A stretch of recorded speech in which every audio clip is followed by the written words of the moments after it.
Ei você, leitura, meus queridos do Portal da Holanda, eu sou Humberto Amorim e hoje eu vou falar sobre um assunto que me empolga, me inebria, um assunto que me coloca lá no sétimo céu. Eu vou falar sobre turismo, minha gente. Olha, aqui ao meu lado está o Enilson Mesquita.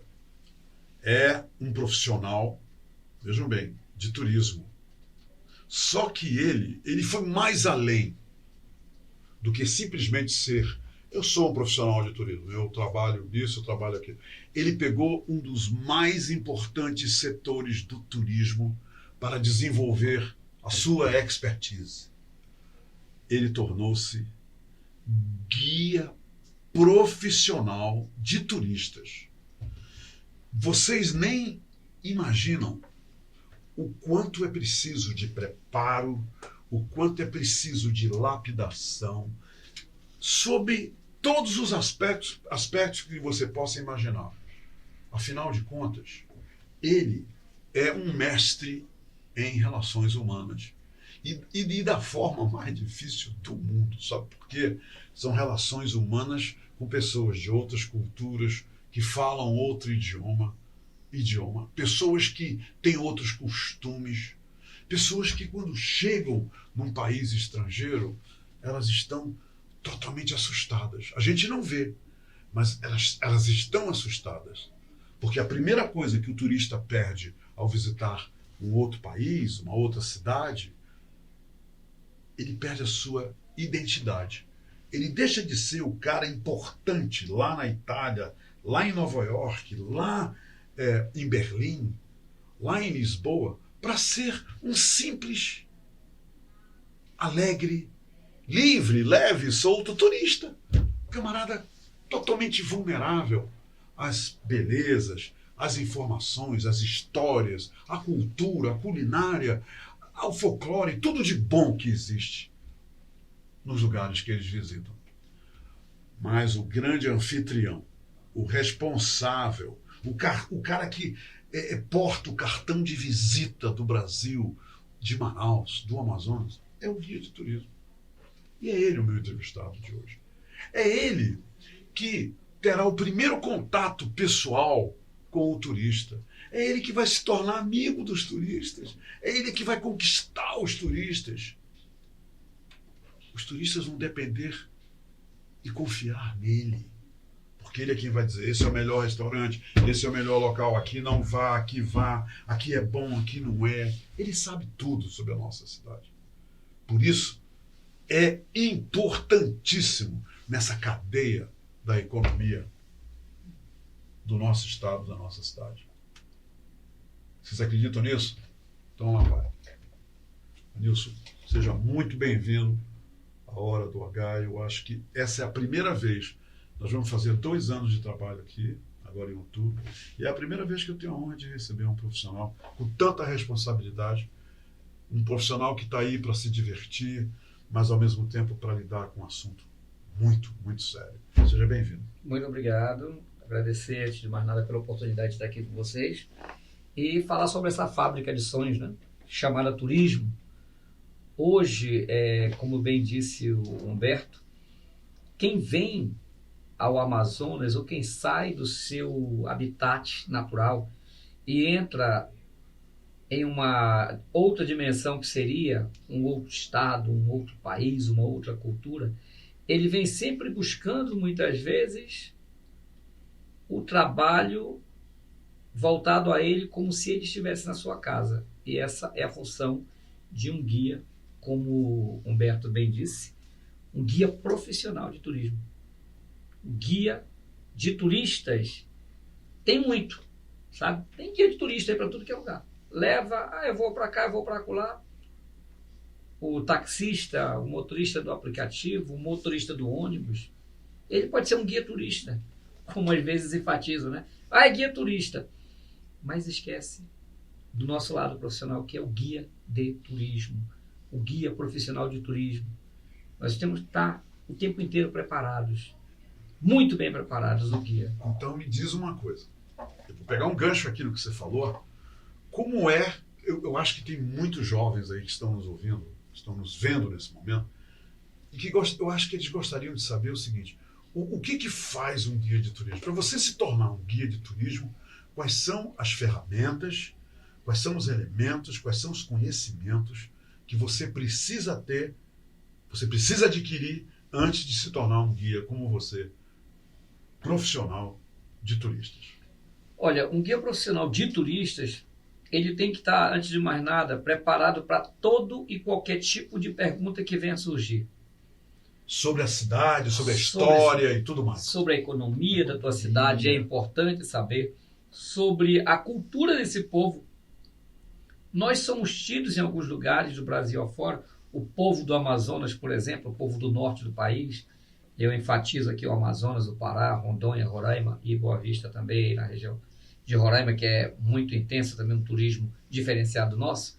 Mas o guia de turismo, ele tem que estar com a ponta da língua dele, com informações precisas. E se não precisas, pelo menos que venham de encontro ele à tem que ser realidade. uma pessoa bem informada. Então. Muito bem informada. Porque se ele falha com uma informação, hoje com as mídias sociais e com a própria internet, que nós temos aí informações de mundo afora, eu te dou uma informação hoje e o turista que esteve aqui comigo, ele já conhecia aquele assunto. Ele já é também bem informado, já vem, né? bem informado. Exato. Você dá uma informação errônea, o turista vai sair daqui dizendo assim, poxa, o guia era um mentiroso. Já deparei com situações de pessoas dizerem o seguinte: olha, o guia, ele tem que ser um bom mentiroso. Eu já ouvi isso também. Essa é a pior coisa que um guia de turismo isso não existe, profissional possa aceitar, acatar e dizer é verdade. É mentira. O guia de turismo, ele tem que estar preparado, ele tem que conhecer o tipo de peixe, o tipo de rio onde está aquele peixe. Preferencialmente, ele não vai dizer, claro, que a temperatura da água que vai estar aquele peixe, porque aí ele vai estar mentindo. Mas ele tem que saber também o tipo de frutas que tem na região na qual ele está. Ele tem que saber o contingente de pessoas, vamos dizer assim, pelo menos por alto, o índice de desemprego de uma cidade, a economia de uma cidade, a economia básica. Tem que conhecer as árvores também. Tem que conhecer a botânica também. Não adianta eu dizer bem assim, essa árvore aqui, me perdoem até o termo, mas vou dizer bem assim, essa árvore aqui, o nome dela é assacu. Como eu já ouvi um guia dizer uma vez, por falta de experiência, dizer essa árvore é um assacu. E o turista perguntar para ele o que significa assacu. É porque o camarada do interior, quando ele senta em cima dela, cai uma fuligem e coça a bunda dele. Que é isso, meu amigo? Isso é ignorância. Por desconhecer a própria origem da palavra, muitas vezes ele cai. Assacu é uma árvore que do Igapó, né? É uma árvore ela é Igapó e que se chama na língua indígena pau-que-boia. Pau-que-boia. Ou pau-balsa. Sim, não tem nada a ver. Seria um tronco imenso, né? Imenso, 60 metros. E que flutua. Quanto mais tempo em água... é imenso, mais leve, né? Quando ele encharca, ele flutua, não é isso? Então, em cima desses troncos que fazem, os caboclos fazem as suas casas, Suas casas, né? Alguns lugares chamam de balsa, casa-balsa, casa-barco. Aqui para nós são os flutuantes, é a vida do ribeirinho na Amazônia. Porque nós temos essa dimensão de água que sobe demais, que baixa demais, e ele tem que saber viver, tem que saber onde ele convive, né? O guia tem que ter conhecimento da própria biologia, o histórico da área que ele visita, e inclusive das pessoas. Ele tem que ter conhecimento preciso sobre tudo isso. E também, se possível for, é interessante que o guia de turismo, ele tem que se entrosar naquele meio, naquele nicho no qual ele está executando seu trabalho. Ele tem que chegar ali e cumprimentar as pessoas, conhecer as pessoas. Às vezes você diz assim, eu vou parar naquela casa ali. E as agências que contratam, elas dizem assim, olha, Nilson, tu vai fazer esse roteiro aqui assim, assim, assim, assim, assado. E eu fujo às vezes do roteiro. Por quê? Eu vou numa casa, eu vejo aquela casa daquele cidadão ali de longe, eu vou antes, chego lá, pergunto ao meu amigo, eu posso visitar a sua casa? O senhor me permite visitar a sua casa? Mas o que tem de especial na minha casa? A minha casa é uma casa feinha e tudo mais, não, a sua casa é real. Lindo isso. Lindo. A sua casa é real, é realidade. O turista não vem em busca de um palácio. Se ele fosse em busca de palácio, ele iria para a Europa. Se ele fosse atrás de beleza, de edificações, ele ia para Nova York. Se ele quisesse ver parques temáticos, ele ia para Disney. Ele vem para a Amazônia, ele quer ver o povo da Amazônia. Ele quer conviver com a natureza, viver essa harmonia homem-natureza. Isso é o que ele busca. Ele não busca uma coisa vamos dizer, fantasiástica, né? Vamos dizer assim, um termo, uma coisa cheia de fantasias. A fantasia já está na mente dele, que é vir na Amazônia. Me diz uma coisa, tu falaste isso agora. Quando a gente vê os filmes, né, ou visita, faz um safari na África, a gente chega lá e é animais que dá raiva. É muito animal. Aí o turista vem aqui na Amazônia, adentra a selva, ouve muito o canto, o barulho dos pássaros, das rãs, das pererecas, dos sapos, e de vez em quando o uivo lá do guariba e tá. Esses turistas, quando chegam, eles não reclamam que não veem animais, não vê a onça, não vê o catitu, não vê a jaguatirica. Eles não reclamam disso, porque a gente não vê, né? A gente chega na selva, chega lá e não vê nada disso, porque a maioria dos nossos animais, né, os animais da selva, têm hábitos noturnos, né? Quer dizer, eles ficam decepcionados com isso, hein, Andrews? Ficam decepcionados muitas vezes, mas olha só, acontece que tem empresas que vêm fazer filmagens na Amazônia e eles buscam aqui na Amazônia, por exemplo, ver esses animais. Quando ele sabe que o animal é de hábito noturno, ele quer fazer caminhada noturna. Só que aí, se eu for entrar com um turista na mata de noite, eu vou ter que entrar em risco, em certo estado de risco. Sim. Porque como eu poderia ver Você vê uma anta durante o dia? Não, né? Elas saem à noite para beber água. Acontece, mas é um acidente. Enquanto que o cliente que às vezes vem para cá, ele vê acidentalmente, uma empresa internacional televisiva, muitas vezes ela chega e ela não vê um animal durante 6 meses, 2 anos, 3 anos, para gravar uma mariposa. E aí o camarada está fazendo uma pescaria em determinado ponto do Rio Negro, ou lá dentro dos outros rios antipesca, Sucunduri, Abacaxi, o Atumã próprio, e de repente ele vê uma onça passando na praia. Aquilo é tudo, né? É tudo. Acabou a viagem, ele pode não pegar nem uma sardinha, mas ele viu um animal que ele jamais imaginaria que ele iria ver. Já me deparei, colegas já se depararam em dormidas na selva ou caminhadas na selva, de ver onça atravessando um lago, um igarapé. Nós somente admiramos. Deve ser uma visão fantástica, né? Uma onça. Eu já vi no zoológico do SIGS e do imponência do animal. Mas na selva deve ser fantástico. É imponente, o animal é imponente. Ele não tem medo de você. Ele te olha dali. Ele te encara, né? Te encara, e a melhor coisa que você tem a fazer sobre um animal desse é deixar ele seguir o seu caminho, a sua rotatória ali e vai embora. Me diz uma coisa. Te incomoda o fato de que em lugares como Washington, D.C., Lisboa, Nova Orleans, Hamburgo, Boston, Atlanta, tenham aquários lindíssimos, inclusive com peixes aqui da Amazônia, e aqui em Manaus você não mostrar para os turistas os peixes vivos e só mostrar peixes mortos lá no Mercadão? Quer dizer, isso te incomoda? Os turistas reclamam disso, eles falam alguma coisa. E o peixe vivo, onde a gente pode ver, isso acontece? Acontece. Ocorre. E eu acho, do meu modo de ver, já com a experiência que eu tenho de guia de turismo, nós tivemos em Manaus... Você já é guia há quantos anos? Há 30 anos. 30 anos. Já tivemos aqui um grande museu, que se chamava Museu de Ciências Naturais. Era dos japoneses. Era dos japoneses ali. E ali você chegava, você via os animais naqueles aquários. Viu que viraram pus, né? Era bonito. Era lindo. Era lindo de se ver. E acidentalmente você descia onde tinha a piscina dos pirarucus lá embaixo. Como passa um igarapé naquela região do Coroado, ali por trás do Coroado, passa uma ramificação do igarapé do Mindu, passava por ali e tinha os jacarés lá fora. Ao natural. Ou seja, era um museu Mas era que por recebia- acaso, era né? por Era por acaso, era acaso. natural, o animal estava ali. Nada preparado Nada para que preparado. os turistas vissem. Quer dizer, ocorria que se o jacaré não tivesse ali naquele dia, eles não veriam nada. Quer dizer, só era um golpe de sorte, né? Ver o jacaré lá. Era um golpe de sorte, como hoje é em uma determinada área de Manaus. Eu acho que você conhece muito bem a área de Ponta Negra, e quem não conhece, vale a pena você dar um pulinho ali na área de Ponta Negra, que faz a interligação de Ponta Negra com a Avenida do Turismo.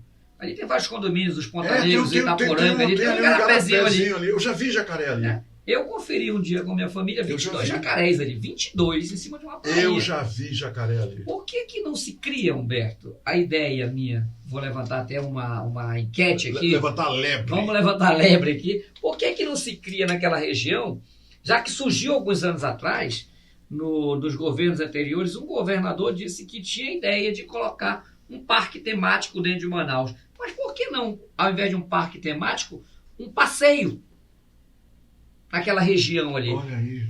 Olha só. Fazer uma picada ali Faz por uma dentro. picadazinha ali pela beirada mesmo, não precisa adentrar a selva, porque aquilo ali já é tudo área particular. Sim. Porém, o leito do Igarapé não pode ser privatizado. Não dizer, Então, tem jacaré ali mesmo. tem jacarés, tem pássaros ali, você vê quando o rio está secando, quando está enchendo, você vê ali macacos, muito macaco, você vê cutias, roedores que ficam transitando por aí. E os moradores Será que é por dos causa de condomínios. frutas?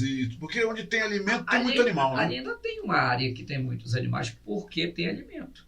Né? Teve uma grande alagação agora naquela região, acho que é uns 7, 8 meses atrás, e eu passava por ali e quebrou a ponte. Quando quebrou a ponte, eu estava próximo, um dia passando, eu estava fazendo os concertos, e eu vi, inclusive, vários peixes ali, que você já não vê mais dos igarapés que estão mais aqui para dentro da cidade. O igarapé está vivo. O igarapé está vivo. Eu vi ali cará, eu vi tamoatá, chimbodó. Por que tem tanto animal? Por que não se preserva aquela área? Deixa esses conjuntos que já estão ali, mas usa essa lateral do igarapé e faz um passeio. Excelente ideia. E o que me leva a te perguntar o seguinte.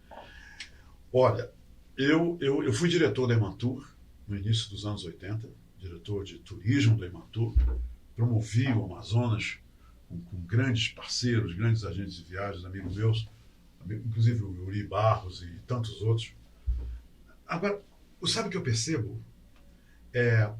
Exatamente, foi em novembro do ano passado, eu levei umas pessoas para conhecerem o Lago do Janauari, e o mesmo roteiro que eu vi quando inauguraram o Parque do Janauari, de saudosa memória, Carlos Bindar.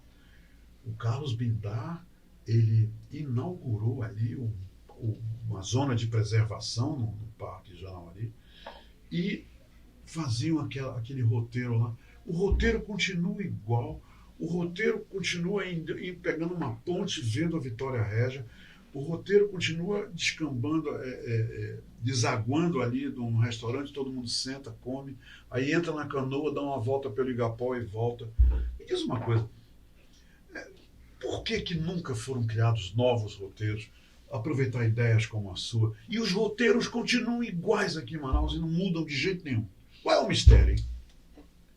Acredito eu, pela experiência hoje, vale enfatizar também uma pessoa que se foi, que foi um dos pioneiros com o senhor Bindar, o senhor Bebé, pai do Yuri. Pai do Yuri. Pai do Yuri, fundadores. Um grande amigo meu. Imagina, o que fazia o diferencial naquela época e não temos hoje. O senhor Bebé pegava o turista, quando ele trabalhava num determinado hotel da cidade de Manaus. Hotel Lorde. Hotel Lorde, e saía... onde foi a primeira sede, escritório da Amazon Explorer. Exato. Foi lá. Lá e no Hotel Amazonas também. Saía do Hotel Amazonas com o sim. pessoal, convidavam um amigo e remavam da cidade flutuante até o outro lado, onde é o Janauari. Né? Era um turismo diferenciado. Hoje, o turismo na cidade de Manaus... O Bebé também mergulhava lá no Encontro das Águas. Pois Era um negócio tudo que ele fazia, aquilo era bonito, era bom de se ver. Sim. O que ocorreu é que, com o passar dos anos, houve um comodismo. Há um comodismo no turismo que não te deixa furar esse comodismo por uma questão de economia, que eu chamo de economia besta, não economia plena, economia besta. Você está falando por parte dos empresários, né? De maneira geral. Por que nós não temos no Janauari, por exemplo, o que fazia o Bebé? Um caiaque, para o cliente chegar ali, eu quero entrar no Igapó. Ele vai pegar um caiaque com um profissional local ou nativo, com orientação dos orientação, guias, entra, vai lá dentro do Igapó, faz um passeio bonito, em silêncio. Hoje, Humberto, o turismo desordenou.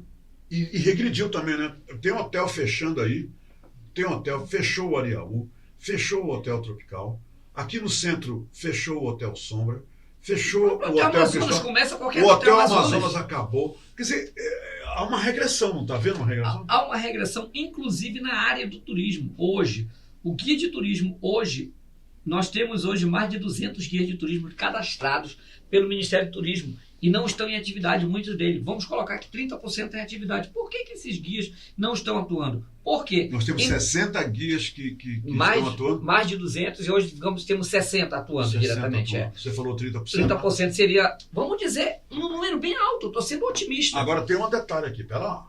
Você é um guia credenciado. Você tem, inclusive, o selo da Embratur no seu crachá e tudo. Você tem isso. Me diz uma coisa, ainda existem guias pirangueiros? Porque era uma coisa infernal no aeroporto Eduardo Gomes, o número de guias pirangueiros que pegavam, laçavam o turista ali, botavam em canoas. Isso ainda acontece? Sem o apoio de uma agência de viagem, sem o envolvimento de uma agência de viagem. Isso ainda acontece? O que ocorreu nesses últimos anos, Humberto, foi o seguinte: aqueles promotores que tu chamas hoje, que eram de guia pirangueiros, eles fizeram uma agênciazinha, houveram, claro, alguns criaram CNPJ e tudo mais, e foram criando nomes diferentes. As grandes agências hoje, elas trabalham como, caso, vamos colocar nomes aqui, posso colocar nomes diretamente, Amazon Explorers. A agência pioneira de turismo receptivo em Manaus, né? Isso aí é indiscutível. Sem dúvida. A Navilhanas Turismo, lá com o Daniel Barreto, que faz um trabalho também excelente, buscam trabalhar com guias profissionais. Eles buscam fazer isso. Eles fazem disso parte dos serviços que eles prestam.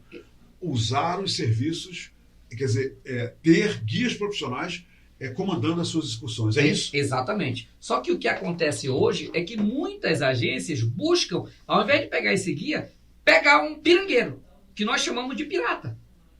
Aí pega um camarada... Existem guias pirangueiros que estão aí. Pior.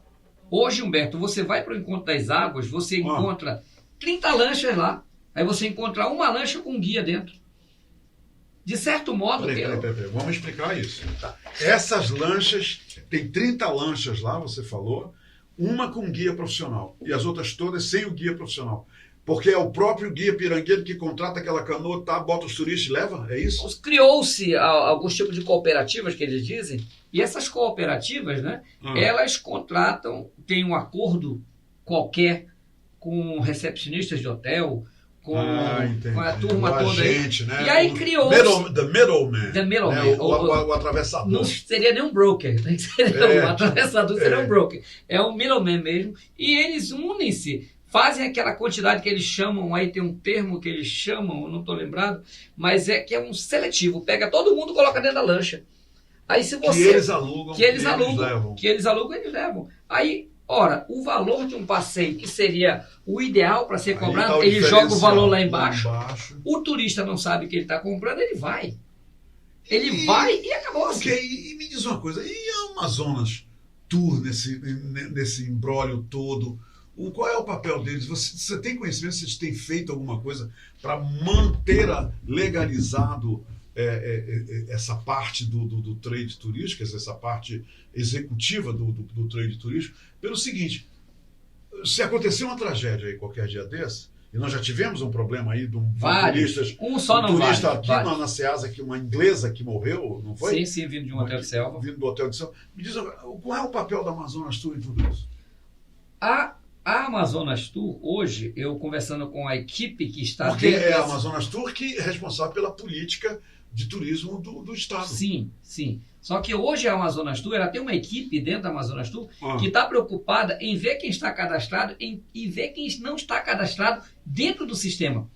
Porém, ela não tem contingente para trabalhar fora. Ela não fiscaliza. Ela não tem um contingente para fiscalizar. Quer dizer, se eu ligar para a Amazonas Tour agora, ei, o João é legalizado? Peraí, não é, Humberto. E o Pedro? O Pedro é isso, eles sabem. Sim, eles sabem que é que está legalizado. Mas eles não sabem se o João está lá atuando todo dia ilegalmente. Não. Não sabe. Não sabe, exato. E aí o que ocorre? Em Manaus, você pode verificar que não é só Manaus. Quando se fala do turismo, eu não estou falando só de Manaus, eu estou falando do geral, Humberto. Eu estou falando do turismo, do turista que sai para um hotel de selva, que está lá em Novairão, do turista que sai para um hotel de selva, que está lá em Maracapuru, do turista que sai para o Iranduba, do turista que sai para o Lago do Acajatuba, para a região do Mamuri, Lago do Juma. São muitos lugares. Porém, nós temos quantos pontos, Humberto, hoje, e chamo também a atenção do nosso ouvinte, nós temos quantos pontos hoje de saída de turismo no estado? Em Manaus, nós temos, contando de baixo para cima, nós temos lá a Marina Tauá. Ponto de saída. Ponto de saída de turismo, de turista. Vai. Marina Tauá, Marina Davi, Marina Rio Belo, desce um pouco mais, o Hotel Tropical está desativado, então não tem saída por ali. Vamos até o Porto de São Raimundo, hoje o Porto de São Raimundo, que era o Porto da Balsa antigo, Sim. Virou uma saída. Porto de Manaus. Virou saída. Virou saída. Porto da Balsa, que é da Balsa do Ajato. Tá. Depois a Balsa Amarela. Após a Balsa Amarela, nós temos a Ceasa. Estou descendo. Estou descendo em direção ao Educandos. Isso. Chego até a Ceasa. Que é o 8 pontos. São 8 pontos de visitação. Ou melhor, de saída, e entrada de turistas. Por que não se fiscaliza ali? Interessante isso. A Amazonas Tour deve saber disso, não é possível. A Amazonas Tour sabe, mas ela não tem como descolocar o pessoal para trabalhar no sábado. Por quê? Porque no sábado, que o fluxo é maior no final de semana, não vai ter por quê? Porque o Zezinho, o Joãozinho, o Pedrinho e o Antônio só trabalham até sexta-feira. No feriado ele não trabalha. Por quê? Porque o governo do estado não tem uma política voltada à hora extra para essa pessoa trabalhar. Ele já trabalha a semana inteira. Mas o interessante é que quando a gente sai, eu vou dar um exemplo de fora, quando a gente sai daqui e a gente visita os grandes monumentos, os museus, e visita os lugares pitorescos, as atrações, qualquer lugar fora daqui, está lá o pessoal do governo trabalhando, está lá o pessoal que é responsável pela manutenção da ordem, né, da lei e da política do turismo nesses lugares tem. Mas aqui, é como ele que está dizendo, há 30 anos ele é guia de turismo e acabou de dizer isso. Mas o governo, os funcionários públicos, no sábado e no domingo, não aparecem nesse lugar. Não tem como, ele não tem como. Agora, quando nós estamos no atendimento de um navio, por exemplo, ainda fura. Nós estamos no atendimento de navio. Se o navio chegar domingo em Manaus, a equipe da cúpula vai estar lá.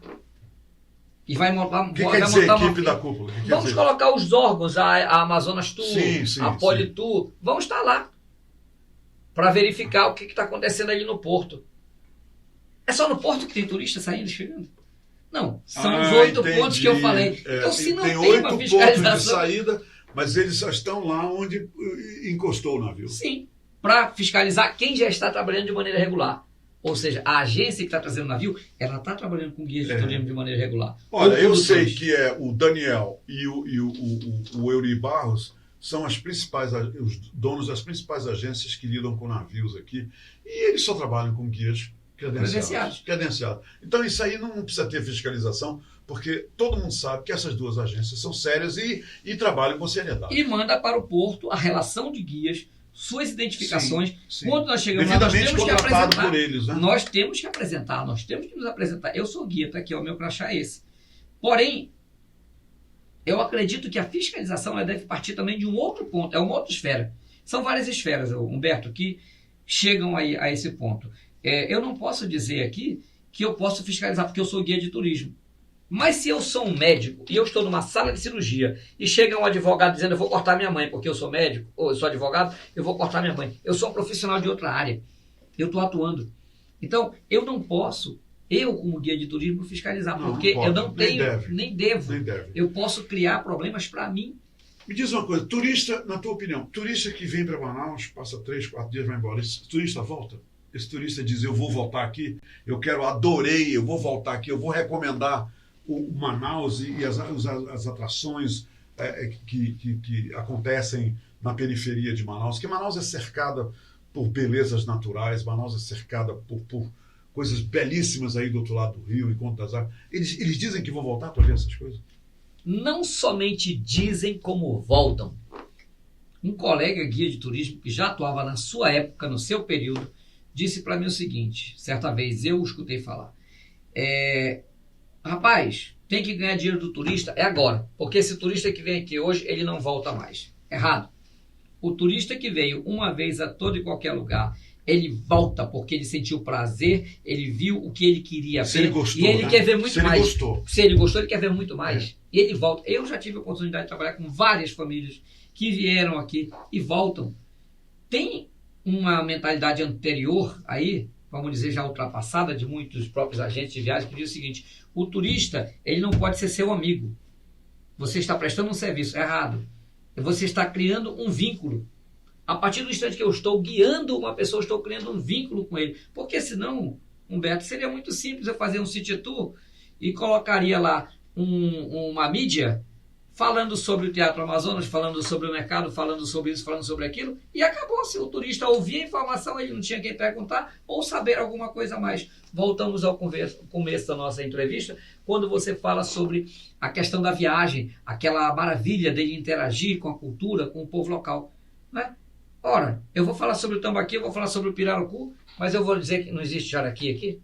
Tem o jaraqui também, tem o pacu, tem os outros peixes. Se ele não tem essa interação, ele não vai aprender. O bom guia de turismo deve falar pelo menos quantos idiomas? Eu acredito que pelo menos ele falar um bom inglês e um bom espanhol, e a sua própria língua já está bem, já está bem preparado para ele atuar, né? Eu aprendi outros idiomas, mas com função de gostar de idiomas, de cultura, assim por diante. O que você faria, para melhorar o turismo que é feito, lógico, onde gira a atividade do guia de turismo aqui em Manaus? O que pode ser feito para melhorar a vida dos guias de turismo legalizados, credenciados como você aqui em Manaus? Que sugestão você tem a dar? Primeiramente, respeito para com a profissão. Esse é o primeiro ponto. O guia de turismo que ele é contratado, quando uma agência contrata um guia de turismo, ela geralmente, o valor da diária dele é cobrado à parte e muitas vezes por idioma. Primeiro, respeito à profissão. Quanto ganha um guia de turismo por dia? Fazendo um dia inteiro com um grupo, indo lá no Encontro das Águas, vai e volta. Você pode falar isso? Sem problema nenhum. Diga lá. O que é o normal que seria para um guia ganhar? A diária do guia. A diária de um guia. Falando em inglês. Falando em inglês. Tá. Primeiro tem que se saber qual a quantidade de pessoas. Nós temos um limite. Nós temos um limite. Quantos turistas um guia de turismo pode guiar segundo a sua capacidade?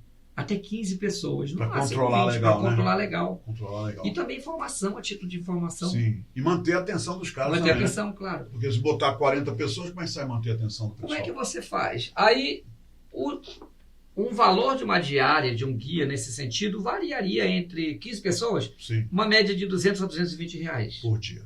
Por dia. A diária dele. Líquido, ali direitinho, né? Direitinho, ele tem a alimentação dele lá, tudo mais, ele está acompanhando tudo mais. Hoje, o guia que trabalha com os pirangueiros, esse é o termo, ele está fazendo uma diária de 150 reais, com 70 pessoas a bordo. Não me surpreende isso. Aí, como é que ele vai ter controle? Como é que ele vai ter informação? Bagunça o mercado todinho, né? Entendeu? Aí você chega em um determinado ponto com um grupo de 5, 10 pessoas, que é o ideal. Né? E aí, você chega lá, você não consegue interagir. Nem você que sai só com os 10, porque os demais estão fazendo barulho. E o guia em si também ele não consegue ultrapassar o limite ou a qualidade da prestação de serviço. Não vai. Escuta aqui. Que projeto é esse? Não estou mais falando de turismo. Que projeto é esse que você possui em nível pessoal e que tu disseste para mim, Humberto, eu tenho que falar sobre isso? Que projeto é esse? Bom, em 1997, para ser mais preciso, no mês de setembro, em 14 de setembro de 97, eu perdi minha primeira esposa. Fiquei viúvo, tinha 3 filhas, era muito jovem. E dali por diante a minha vida teve que dar uma guinada, tomar um sentido diferente. Eu, naquele período, já falava aí inglês, espanhol, já trabalhava esporadicamente, não diretamente com o turismo, mas eu vinha de outras empresas fortes aí, eu vinha da área de saúde, vinha da área também de tecnologia e segurança. Trabalhei numa empresa muito forte, a Infraero, trabalhei, meus colegas aí da Infraero reconhecem da época que eu trabalhei. Mas, naquela época, quando eu perdi minha esposa, eu perdi uma perna e um braço. De uma pessoa que me levava, que me ajudava, que me auxiliava. E percebi que quando eu estava com ela, nós juntos conseguíamos fazer muita coisa, porque ela tinha um esforço certo de vida. E eu, pelo meu modo de vir de família humilde, eu notei uma ausência muito grande em pessoas de baixa renda, vamos colocar-se o nome de hipossuficientes, em conseguir uma escola de idiomas e conseguir aprender sem ter com que pagar. Olha só, tô te entendendo. E eu tive um sonho. Sonhei, vi uma nuvem, vi um nome e ouvi uma frase que ficou até hoje marcada na minha mente. Esse é o teu sonho. Esse é o futuro de muita gente que depende de você diretamente. E quem não depende hoje, dependerá. E dali por diante, eu criei a Lords School Cursos Livres. Lords School Cursos Livres. E, pelo que eu estou entendendo, você dá aula para crianças que não têm capacidade financeira para estudar numa escola e você dá essas aulas para essas crianças, é isso? Hoje nós somos voluntários, nós temos voluntários. A Lords School cresceu a um ponto, quando eu comecei, nós começamos Vocês atuam na periferia? Sim. Nós estamos aqui na Zona Centro-Sul hoje. E quantos alunos vocês têm agora? Hoje estamos com 330 crianças estudando não inglês e espanhol, nem um centavo. Nós tivemos que cobrar um uniforme você deve porque muito defasado. Eu imagino que tu tem muita revelação, né? Porque esse negócio de idioma, isso é um dom, né? De repente tem crianças lá que nasceram com esse dom e de repente estão falando, muito. Aprendem mais rapidamente do que as outras. Tem muito. Eu tenho hoje alunos formados pela Lords School, que terminaram pela Lords School, ou pelo menos começaram, tiveram uma Terminaram o quê? Inglês, terminaram inglês, se formaram fora do Brasil, foram para fora do Brasil, estudaram. Quanto tempo é a Lords School? 22 anos, dia 22 de setembro desse ano. Vou fazer 22 anos agora. 22 anos, 330 crianças. E sempre, assim, sem custo para as crianças? Não. O material, vocês que dão material? Nós tentamos fazer, Humberto, o máximo que nós podemos. Como você sabe, eu sou guia de turismo. Sim. Eu não sou um empresário. Eu não tenho capital, não tenho um governo para me ajudar. Projeto lindo. Eu tenho hoje uma escola que usamos do governo, sob ofício ou da prefeitura. É o apoio que você recebe. É o apoio que nós recebemos. O que é a sala de aula? A sala de aula.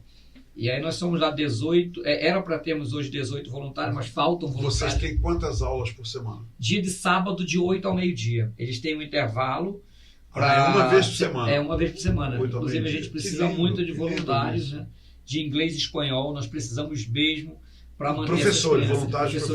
Qual é o telefone que as pessoas podem usar para entrar em contato contigo sobre o Lords School? Pode falar conosco pelo 991... Devagar. 92, anotem aí, guia assim, olha aqui, pessoal, isso aqui é o Teatro Amazonas.